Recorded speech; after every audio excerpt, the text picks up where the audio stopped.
आप सभी दोस्तों को नमस्कार, जय हिंद। मेरा नाम राकेश कुमार और आप सभी दोस्तों को वेलकम करता हूं, स्वागत करता हूं इस चैनल में। लगातार आप इस वीडियो को देखते हैं, लाइक करते हैं, सब्सक्राइब करते हैं, इसके लिए तहे दिल से धन्यवाद करता हूं सभी साथी को। कहा जाता है सर, मतलब तारीफ के पुल के नीचे मतलब की नदी बहती है। ये वाकई में सही है सर। तारीफ के पुल के नीचे मतलब की नदी बहती है। इस तरह से लोग तारीफ करते कई बार कि आपको कहीं ना कहीं आपका नुकसान कर जाएंगे। हमने नेटवर्क मार्केटिंग में तकरीबन 12 साल अपने लाइफ को, अपने समय को ख़राब किया, लेकिन ख़राब किया उसमें से बहुत सारी चीज़ सीखने को भी मिला है। 12 साल नेटवर्क मार्केटिंग में ख़राब करने का एक ही मकसद था मेरा, भूख पैसे का। पैसे के करके बहुत सारे ऐसे नेटवर्क मार्केटिंग में गए जहाँ पर अपनी ज़िंदगी को गलत दिशा में ले गए अपने समय को। और उनसे मिला क्या? जो पैसा कुछ मुझ थोड़ा बहुत मिला सो तो मिला ही, साथ के साथ बहुत सारा फेस वैल्यू ख़राब हो गया, मान सम्मान खराब हो गया। सन 2006 में ही हम इस सिस्टम डायरेक्ट सेलिंग में आए थे, लेकिन न समझ आने के कारण, इस RCM में 2006 में ही हम आए थे, लेकिन न समझ में आने के कारण फिर कहीं ना कहीं हम पैसे की भूख जो इतनी थी ना, वो लालच सामने लोग देते थे और वहाँ कहीं से हम चले जाते थे। ऐसे उल्टे सीधे कंपनी में हमने काम करना चालू कर दिया, जहाँ पे अपनी बहुत सारा इमेज डाउन होने लगा। साल 6 महीना कर करके ऐसे इस तरह से लगभग 5 से 7 नेटवर्क मार्केटिंग कंपनी में काम किया। जो मनी सर्कुलेशन बहुत ऐसे कंपनी थे, कुछ ऐसी कंपनी थी जहाँ से हमारी प्रोडक्ट हम परचेज नहीं कर पा रहे थे। ऐसी कंपनी में हमने काम करना चालू किया। वहाँ से मिला तो कुछ नहीं, एक ही चीज़ मिला, एक तो तजुर्बा मिला सो मिला ही, और साथ में साथ बदनामी मिल गया। फिर दोबारा से हम इस सिस्टम में तकरीबन चौथा बार हमारा ज्वाइनिंग हुआ। इसके अंदर 4 बार हम इस डायरेक्ट सेलिंग में RCM में ज्वाइनिंग किया। चौथा बार में लास्ट जो अब ज्वाइनिंग जो हमारा हुआ, उनके बाद मुझे समझ में लगा कि हमें कैसे सिस्टम में काम करना चाहिए, कैसे डायरेक्ट सेलिंग में काम करनी है। डायरेक्ट सेलिंग हमारे लिए कौन से डायरेक्ट सेलिंग अच्छा है, किस तरह की कंपनी में हम काम करें, कौन सी प्रोडक्ट हमारे लिए अच्छा होगा, कौन सी प्रोडक्ट को हम परचेज कर पाएंगे। यहाँ पर आने के बाद पता लगा। जब तक जो 10 से 12 साल जो हमने ख़राब किया किसी इधर उधर के कंपनी में, इधर उधर जो अपने दिमाग को लगाया, इधर उधर पैसे कमाने की भूख जो थी वो कहीं ना कहीं हमको भगाया। उनके वजह से इतनी हालात ख़राब हो चुका था, इतने घर के स्थिति बिगड़ चुका था कि घर के जो पेरेंट्स होते वो भी हमारा कई तरह से हमारा वो इग्नोर हमें करने लगा। यानी हमें वो देखना नहीं चाहते थे, हमें वो पसंद नहीं करते थे। उनकी एक दिमाग में ऐसा हो गया था कि ये मेरे घर के सबसे नालायक लड़का है जो कहीं ना कहीं हमारे परिवार को बर्बाद करेगा। ऐसा सिचुएशन आ गया। तो मैं चाहता हूँ मेरे दोस्त जितने भी हैं, आप उस तरह की चीज़ों से बचें जिन चीज़ों में कहीं ना कहीं फंसा हूँ। अपने समय को नुकसान किया और साथ के साथ पैसे को भी नुकसान किया। तो इस तरह के बहुत सारे आपको पास आपके अपॉर्चुनिटी आएगी, लेकिन आपने अपने आप को थोड़ा सा ध्यान रख के एक बार विचार करना कि हमें कौन सी कंपनी में किस तरह के डायरेक्ट सेलिंग में काम करने की ज़रूरत है, जो मेरे हिसाब का हो। जिस कंपनी में मैं काम, कई बार होता है कि हम पैसे के लालच में इस तरह से बहक जाते हैं ना कि हम किसी भी चीज़ को डाल लेते हैं अपने जेब में, किसी भी चीज़ को अपने झोली में डालना चालू करते हैं। पैसे की तरफ ज़्यादा ध्यान मत देना मेरे भाई। पैसा आपको कहीं ना कहीं एक गलत दिशा में भी लेके जा सकता है। पैसे की वजह से हम ऐसे कंपनी में काम किए जहाँ पे हमें ऐसा लग रहा था कि हमारी ज़िंदगी अब लास्ट है, इससे ज़्यादा हमारी ज़िंदगी को अब बचाना मुश्किल है। ऐसा सिचुएशन हो गया था। थोड़ी देर में आप सुनाएंगे, हमारे घर के हमारे पेरेंट्स हैं, अपने पेरेंट्स के मुंह से सुनवाएंगे आपको। आप सुनेंगे कि किस तरह की कहानी हो चुकी। घर के लोग हमें इग्नोर करने लगे थे, घर से बाहर निकालने की स्थिति आ गई कि निकाल ही दिया था। फिर हम वहाँ से भाग के आए और फिर हमें लास्ट में इस तरह का अपॉर्चुनिटी मिला। फिर जो शुरुआती में जिस कंपनी को हमने ज्वाइन किया था, वही लास्ट में फिर हमने ज्वाइन किया। उस कंपनी का नाम है RCM, जिसको बोला जाता है फैशन शूटिंग प्राइवेट लिमिटेड। ये कंपनी हमें शुरुआती 2006 में हमारे पास आई थी और 4 बार हम इन चीज़ों को ज्वाइन किए थे। तीसरी बार में भी हमें समझ में नहीं लगा, चौथी बार में समझ में लगा कि हमें किस तरह का अपॉर्चुनिटी को आप लेना चाहिए। उनके बाद लगातार हमने काम करना चालू किया और लगातार काम करने का जो आज नतीजा मिला, एक अच्छा सा शानदार सा एक ज़िंदगी मिला, जीने का एक अच्छा मकसद मिल गया, तरीका मिल गया। नहीं तो लग रहा था ज़िंदगी बेकार को जी रहे हैं। ऐसे अच्छे लोग मिलेंगे आपको। इस तरह के माहौल अगर अच्छे आपको मिल जाए तो आप अपनी ज़िंदगी में कामयाब हो सकते हैं। बहुत सारे लोग नेटवर्क मार्केटिंग डायरेक्ट सेलिंग में इस करके इग्नोर करते रहते हैं कि बहुत सारे लोग ऐसे बोलेगा कि वो किया था, वो फंसा था। वो जाने अनजाने में कहीं ना कहीं पैसे के लालच में हम फंस जाते हैं अपने आप को, और बदनाम हम सबको करते हैं। आप सही ऑप्शन को चॉइस करें। अगर आप सही बटन पे हाथ नहीं डालेंगे, सही बटन को नहीं दबाएंगे, तो आपके घर की लाइट नहीं जलेगी। उसी तरह से ज़िंदगी में आपके सामने बहुत सारा अपॉर्चुनिटी आएगा, ऐसे ऐसे अपॉर्चुनिटी आएगा कि आपको लगेगा कि आज 10,000 दे रहे हैं और अगले 2-4 महीने के बाद वो 20,000 हो जाएगा। ऐसे ऐसे लोग ऑप्शन आपको दिखाएंगे कि आपको लगेगा सबसे बढ़िया यही है, इसी को कर लेना चाहिए। और आप कहीं ना कहीं लालच में कारण में फंसते चले जाते, जैसे मैं फंसते चला गया, और फंसते फंसते इतने दलदल में चले जाते हैं कि जहाँ पे अपने घर की इतनी स्थिति चरमरा जाती है कि आपको या हमको घर के लोग देखना पसंद नहीं करते, या अपने आप को हार मान जाते हैं कि अब ज़िंदगी में मुझे इस तरह के कामों में हाथ नहीं लगाना है।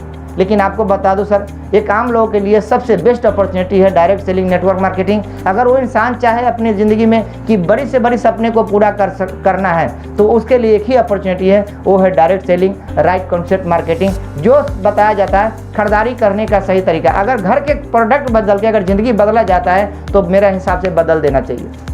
लेकिन आपको ध्यान देने वाली बात है कि घर के प्रोडक्ट क्या हमारे रेंज में है या नहीं। वो सारी चीज़ को ध्यान देते हुए अगर आप काम करते हैं तो आप डायरेक्ट सेलिंग में सफल हो सकते हैं। जैसे मैं अपनी काम को, मेहनत को लगातार करते जा रहा हूँ और सफलता की तरफ बढ़ते जा रहा हूँ। हजारों लाखों लोग इसमें अपनी ज़िंदगी में, लाइफ में चेंजिंग किया है, तो आप भी कर सकते हैं। इस तरह की अपॉर्चुनिटी अगर आपको मिले तो कभी भी मिस ना करें, और सही तरीका के, सही तरह के गाइडलाइन में काम करना अगर चालू करते हैं तो गारंटी है सफलता आपके पास होगी। अगर सही लोगों के साथ आपका काम करना स्टार्टअप हो गया तो गारंटी है कि सफलता आपके पास होगी। क्यों कह रहा हूँ सर? क्योंकि ये मैंने 12 साल अपनी ज़िंदगी को कहीं ना कहीं जो समय नुकसान किया है, उनसे बहुत सारा चीज़ सीखने को मिलता है। इसमें कई तरह के रोल मॉडल होने वाली चीज़ होती है। एक तो आपका सबसे बेस्ट, आपके सबसे पहली बात कि आपकी जो हाथ में जो अपॉर्चुनिटी आ रही है, वो अपॉर्चुनिटी आप सही चॉइस कर रहे हो कि नहीं। दूसरा होता है कि जिनके साथ हम काम करते हैं, क्या वो लोग भी काम करने वाले हैं या ऐसे ही टाइम पास करने वाले। तीसरा है कि जो प्रोडक्ट आपके घर में है, वो प्रोडक्ट आपके ज़रूरत का है भी या नहीं। इस तरह की अगर सारी चीज़ों पर अगर आप ध्यान देते हैं तो आपकी सफलता आपके पास आना तय है। अगर आप चाहते हैं लगातार काम करके इसमें सफलता पाएँ तो आना तय है। मेरे घर में भी इस प्रोडक्ट को लेकर काफ़ी विरोध हुआ। मेरे पिताजी ने विरोध किया, मेरी मम्मी ने विरोध किया, मेरे घर के जितने भी सदस्य सभी ने विरोध किया कि इस तरह के हम सामान को यूज नहीं कर सकते घर में। जो तू बोल रहा है, मुझे तेरे ऊपर पहले से ही भरोसा नहीं है। लेकिन लगातार हम अपने आप काम को चलाते गए, बढ़ते गए। 1 साल के बाद उनसे भरोसा किया इस प्रोडक्ट के ऊपर और इस्तेमाल करना चालू किया। इस्तेमाल करने से क्या हुआ, उनके घर में जो हमारे जो पिताजी को जो हार्ट की समस्या थी, वो हार्ट की समस्या से अपने आप को बचा पाए। तो इस तरह का प्रोडक्ट हमारे अपने पास है कि आप अपने लाइफ में सुरक्षा, यानी कि अपने बीमारियों से हम बच सकते हैं, और साथ के साथ अपनी बॉडी का जितने भी जो कमी बेसी होता है, जो भी हमारे घर में जो खाने पीने की वजह से जो समस्या आती है, बीमारी आती है, उन बहुत सारी बीमारियों से हम अपने आप को बचा सकते हैं। ऐसा इसलिए बोल रहा हूँ कि अगर हमारे बॉडी के अंदर जो भी खाने पीने का चीज़ जाता है, अगर शुद्ध जाए, अच्छा जाए, तो ऑटोमेटिक है कि आपका बॉडी सही काम करेगा, लंबे समय तक ज़िंदगी को जी पाएंगे, अपने आप को बीमारियों से बचा पाएंगे। इस तरह के अपने पास ऑप्शन है। लेकिन जाने अनजाने में कहीं ना कहीं अपना दिमाग लगाने के कारण अभी भी भटकते हैं बहुत सारे दोस्त। तो मैं ये कहना चाहता हूँ कि आप भटके ना, सही जगह पे सही लोगों के साथ इस बिजनेस को स्टार्टअप करके अपने आप को, अपने परिवार को बचाने का एक बहुत बढ़िया माध्यम है। हम बचा सकते हैं। अगर आपको लगता होगा कि नहीं ऐसे बोल रहे हैं, तो आप देखें हमारे पिताजी ही क्या बोलते हैं कि ये खुद नहीं इस्तेमाल करते थे और किस किस तरह का कंडीशन में हम फंस गए थे। जहाँ तक अपने जान की बाजी खेलना पड़ रहा था, इस तरह की कंपनी में हम फंस गए थे। कंप्लेन मेरे ऊपर हो गया था, FRI हो गया था, बहुत सारा समस्या मेरे सिर के ऊपर आ गया था। ऐसे ऐसे कंपनी में हम कहीं ना कहीं पैसे के कारण फंस गए थे। लेकिन शुक्र है परमात्मा का कि फिर हमें निकाला वहाँ से, और निकाल के फिर सही जगह पे हमें सही लोगों के साथ मिलाया। और आज डेट में बिजनेस को लेकर बहुत अपनी ज़िंदगी में खुशी महसूस करता हूँ। बहुत सारे साथी हैं जो हमारे साथ काम करते हैं, बहुत सारे साथी हैं कि खुद को सफल हो रहे हैं, बहुत सारे लोग को सफलता की तरफ लेकर जा रहे हैं। धन्यवाद करता हूँ सभी साथियों को कि सही जगह पे सही लोगों के साथ अगर काम स्टार्ट कर रहे हैं, सही कंपनी के साथ अगर काम कर रहे हैं, तो अपना आने वाला भविष्य जो है आपका अच्छा होगा। अगर अभी भी कहीं ना कहीं पैसे के लालच में इधर उधर भटक रहे हैं कि ज़्यादा पैसे कमाना है, रातों रात अमीर बन जाना है, तो ध्यान रखें वो चमत्कार होने वाला तो नहीं है, लेकिन कहीं ना कहीं आपका तिरस्कार हो जाएगा। इन बातों से हम थोड़ा सा सावधान होने की जरूरत हम सभी दोस्तों को। बहुत बहुत धन्यवाद, शुक्रिया सभी साथी को। आगे देखें। मरना जीना तो है ही है, अमर तो बन के नहीं आए, तो वही खाने लगे और रहने लगे, करने लगे, तो बहुत ऐसा सारी व्यवस्था था।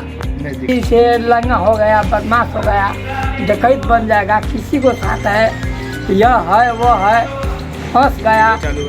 क्या करे, रातारात पैसा देकर उधार किए, सोचे कि हमारे बहन को जथा जायदाद घर बर्बाद कर देगा। नाम में ही आएगा कि फलाना को लड़का मेरे साथ बर्बाद करके उपजा दिया। इनको हम कहा हुआ हमारे घर में तुमको रहना चाहिए, चले जाओ यहाँ से, हमारे मर जाने के बाद ही हर आपका होगा, जब तक रहेंगे तब तक नहीं। ताला लेकर हम लोग कर दिए, खाने पानी में दिक्कत कर दिए। सोच ले कि लगा के साथ रह गया, इसको बोल विचार अच्छा नहीं है, हमारे साथ भी कुछ बोल सकता है, हमारे साथ भी इसे हाथ लगा सकता है, दिमाग इसको काम नहीं कर रहा है, इसलिए ये हम कर दिए। लेकिन प्रभु जी का लीला अभी तक हमारे करने की वजह से अपना से तकरीबन हमारे लड़का अपना दिमाग फ्रेश करके इतना सब कुछ किया। लेकिन पहले तो हम घर में ताला लॉक नहीं करते, इसको हम अपना पैसा खर्च करके उस जगह से नहीं उबारते कि जहाँ 50-50 रुपये गोली बंदूक लेकर के खड़े हैं। कहा भाई कुछ साथ करो, ये लीला को हम अपने आप संभाल लेंगे। जब तो अपना लीला दिखाओगे तो मेरा हमारा बहनों ऊपर जाएगा, इसका बात तो मैं भी उठूँगी। इसलिए कि लीला तू लोग बंद कर, अपना जहाँ हितमंद दोस्त महीम मिला वहाँ से 1-2 पीस ले लेके उन लोगों को बीच में अपने सारे बोझे पटक दिए। हमारे बात सुनकर कहा कि ठीक है, ये लड़का उदंड है, लेकिन बूढ़े को बोली सुनिए, इसको बात को निष्पक्ष कीजिए, यही पर माने क्लियर कर देना है। सारे समाज हमारा वहाँ का कुटुंब दोस्त यहाँ नहीं, 2-2.5 कोस अलग जा कर के ये झंझट था जिसमें थाना में केस हुआ था, वहाँ से इस मैंने थाना भी आया था। हमारा बात सुन कर के वहाँ का समाज और वहाँ के समाज अपना गांव के तो एक ही थे, समाज के ऊपर थोप दिए। कहा कि भाई आप जो कीजिएगा वो में हम निर्भर हैं, साथ देंगे, लेकिन जान हमको बचना चाहिए। ये नहीं कि ऊपर जाए सो भी नहीं कर रहा है। पंच को मुँह में परमेश्वर का वास होता है, सब कुछ हुआ, आबाद हुआ। हमारे पास चाबी बिक गया, ये लड़का चाबी लेकर भाग गया घर, हमको छोड़ दिया वही पीठ के ऊपर, हम घर को बंद कर दिया, खाने नहीं। जब चाबी दे दिया तो हमको छोड़कर कहा क्यों चलाया, हमको लेकर ना आना चाहिए। आज रकेश है हमारी वजह से, पहले तक खर्चा हम, रास्ता तो इसको हम दिखाए हैं, रास्ता बंद नहीं करते तो रास्ता नहीं देगा। यही कहानी है और कुछ भी नहीं है। अब इससे आगे प्रभु जी जे भी कुछ करे वो तो जब तक हम है देखेंगे, और जब तक हमारे लड़का रहेगा तो नाम हमारी है। अब सामान हर्ष में यूज करते हैं ना, बराबर यूज करते हैं। पहले इनको हार्ट का भी समस्या था, हार्ट की समस्या की वजह से इनको हम बोल रहे थे बार बार कि आप इस तेल को यूज करें, इस प्रोडक्ट को यूज करें, लेकिन लोग इनको भड़काते थे, बराबर पैसा लगाता था। लेकिन अब वो हार्ट का समस्या अब तो नहीं है ऐसा? नहीं ना, अब नहीं है, अब ठीक है, ठीक है। कभी कभी है तो 1-2 टेबलेट खा लेते हैं, ठीक है, लेकिन पहले जा। अब ये भी कंडीशन आप लोग को लगता होगा कि ये झूठ बोल रहा है, भाई बड़े पापड़ बेला है, और इस तरह के काइंड हमने किया हुआ कि आज कांपता है घर। इसलिए बोलता हूँ आप लोग को धन्यवाद, अपने आप को मानिए कि पहली मुलाकात आज के ही दिन में जो इनको साथ ऐसे हुक्मा दिया था वो भी सोच रहा है कि साला इसे मैंने हम क्या किए, आई इनको हम कहाँ से कहाँ सोचे कि रख देंगे, लेकिन बूढ़ा ने इनको कैसे कैसे घुमा करके इसे संभाल लिया। आज के दिन में वो टांगी मार रहा था मेरा अभी तक, लेकिन हम सोचे अभी बउआ तो अपना लिए सोचो, मेरे लिए नहीं, वो भी सोचो। मेरा तो 3 है, मेरा पास 3 लड़का है, तो तीनों का रास्ता 3 है, बोल विचार 3 है, लेकिन अभी रास्ता पर तो एक ही जा रहा है। हमारे साथ नाजाज कोई भी नहीं करता है, गाली तो हम दे देते हैं, तीनों का गाली देते हैं। और थप्पड़ भी चला देते हैं।